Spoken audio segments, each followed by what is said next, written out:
നമസ്കാരം.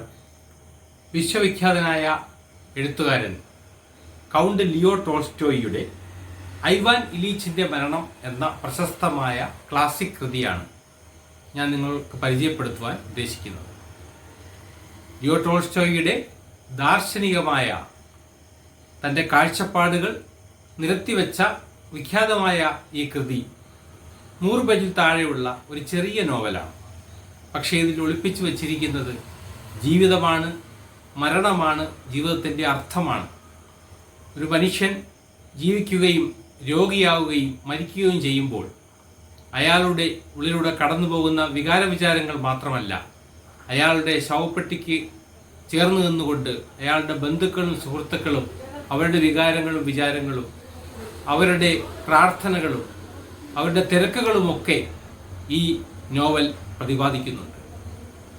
ലോകത്തെ ഏറ്റവും ഉദാത്തമായ കഥ ലിയോ ടോൾസ്റ്റോയിയുടെ ഒരാൾക്കെത്ര ഭൂമി വേണം എന്ന കഥയാണ്. How much land a man need. അതിനകത്ത് ഒരാൾ പരമാവധി നടന്നെത്തുന്ന അത്രയും വസ്തു അയാൾക്ക് അളന്നെടുക്കാം എന്ന് പറയുമ്പോൾ അയാൾ സായാഹ്നം വരെ ഊണും ഉറക്കവും വിശ്രമവും എല്ലാം ഉപേക്ഷിച്ച് വെള്ളം പോലും കുടിക്കാതെ നടക്കുകയും ഒടുവിൽ അയാൾ അവിടെ പിടഞ്ഞു വീഴുകയും അയാളുടെ ശരീരം 6 അടിയാണ് എന്ന് മുനിസിപ്പാലിറ്റി ജീവനക്കാർ തിട്ടപ്പെടുത്തുകയും ചെയ്യുന്ന ദാർശനിക സ്വഭാവമുള്ളൊരു കഥയാണത്.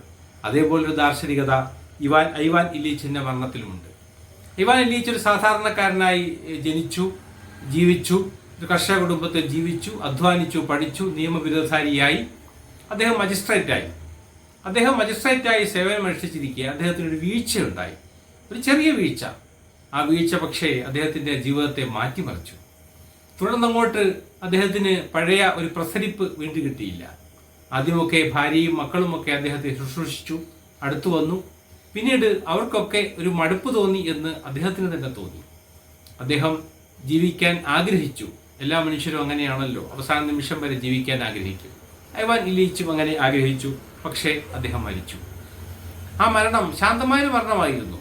പക്ഷേ ആ മരണം ഉണ്ടാക്കിയ എഫക്റ്റുകൾ എന്തൊക്കെയാണ്? കോടതി മുറിയിൽ കോടതി കൂടിക്കൊണ്ടിരിക്കുകയാണ് ഒരാൾ ഈ വാർത്ത അറിയുന്നത്. ഇത് നമ്മുടെ മൊബൈൽ കാലത്തിനും വർഷങ്ങൾക്ക് മുമ്പാണ്. 1886 ഈ പുസ്തകം പുറത്തു വന്നത്. അക്കാലത്ത് കാര്യങ്ങൾ അറിയുക, വാർത്തകൾ അറിയുക അല്പം വൈകിയാണ്. ഇവാൻ ഇലീച്ച് മരിച്ചു എന്ന് കേട്ട ഉടൻ തന്നെ സഹപ്രവർത്തകരുടെ ഉള്ളിൽ ഇനി ആരാണ് ആ തസ്തികയിലേക്ക് പ്രൊമോഷൻ കിട്ടുക, തുടർ പ്രൊമോഷനുകൾ എങ്ങനെയാണ്, അതിനെക്കുറിച്ചായി ചർച്ച.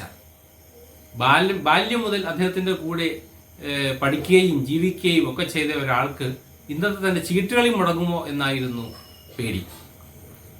അയാൾ വളരെ പതിയെ ഐവാൻ ഇലീച്ചിന്റെ വീട്ടിൽ ചെന്നു.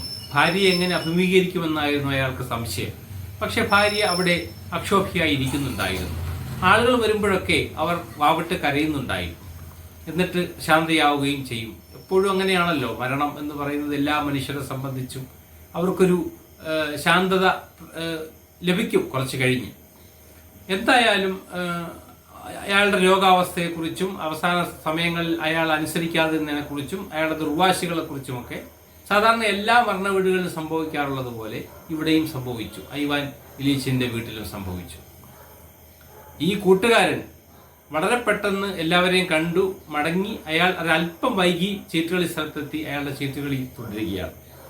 അപ്പൊ ഇങ്ങനെ ഓരോ മനുഷ്യ ജീവിതത്തിന്റെ നിരർത്ഥകത, മനുഷ്യൻ എന്തൊക്കെയോ നേടുന്നു, എന്തൊക്കെയോ പദവികളിലെത്തുന്നു, എന്തൊക്കെയോ സ്വത്തുകൾ കൂട്ടുന്നു, വാരി കൂട്ടുന്നു എന്നൊക്കെ പറയുമ്പോഴും എന്താണ് അയാൾ അവശേഷിക്കുന്നത് എന്നുള്ള വലിയ ഫിലോസഫിയാണ് ഈ 100-ലധികം വർഷങ്ങൾക്ക് മുമ്പ് എഴുതപ്പെട്ട ഈ മഹത്തായ കൃതിയിലുള്ളത്.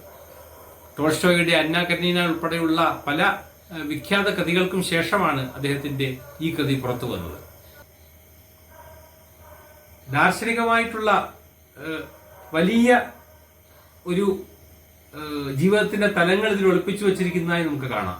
ഇതിന്റെ ഓരോ വാക്കുകളിലും ഓരോ വാചകങ്ങളിലും അതുണ്ട്. ഏറ്റവും ഒടുവിൽ ഐവാൻ ഇലീച്ചിന്റെ മരണമാണ്. മരണത്തിലാണ് തുടങ്ങുന്നത്, ഈ മരണം തന്നെ അവസാനിപ്പിക്കുകയാണ്.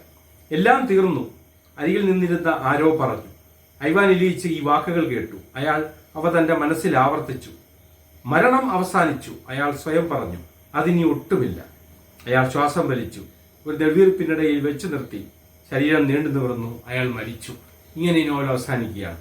ലിയോ ടോൾസ്റ്റോയുടെ വിഖ്യാതമായ ഈ നോവൽ മലയാളത്തിൽ പല ആളുകളും പരിഭാഷപ്പെടുത്തിയിട്ടുണ്ട്. ഇപ്പോൾ എൻ്റെ കയ്യിലിരിക്കുന്ന പുസ്തകം എൻ മൂസക്കുട്ടി പരിഭാഷപ്പെടുത്തിയതാണ്. മുമ്പ് വായിച്ചത് വേണു വിദേശം പരിഭാഷപ്പെടുത്തിയ നോവലായിരുന്നു. ഇങ്ങനെ പല ആളുകളുടെയും പരിഭാഷകൾ വന്നിട്ടുണ്ട്. അവരൊക്കെ ഈ പരിഭാഷയുടെ മൂല്യം കാത്തുകൊണ്ടാണ് ഈ ക്ലാസിക് കൃതി മലയാളത്തിൽ അവതരിപ്പിച്ചത്. ലിയോ ടോൾസ്റ്റോയുടെ എക്കാലവും ഓർമ്മിക്കപ്പെടുന്ന എന്നാൽ വളരെ ഹ്രസ്വമായ ജീവിതത്തെ അതേപോലെ ഹ്രസ്വമായ പേജുകളിൽ വാക്കുകളിൽ വരികളിൽ ഒതുക്കി നിർത്തുന്ന അതിമഹത്തായ ഒരു ക്ലാസിക് കൃതി എന്ന് നിസ്സംശയം പറയാവുന്ന ഒന്നാണ് ഐവാൻ ഇലീച്ചിന്റെ മരണം. നന്ദി, നമസ്കാരം.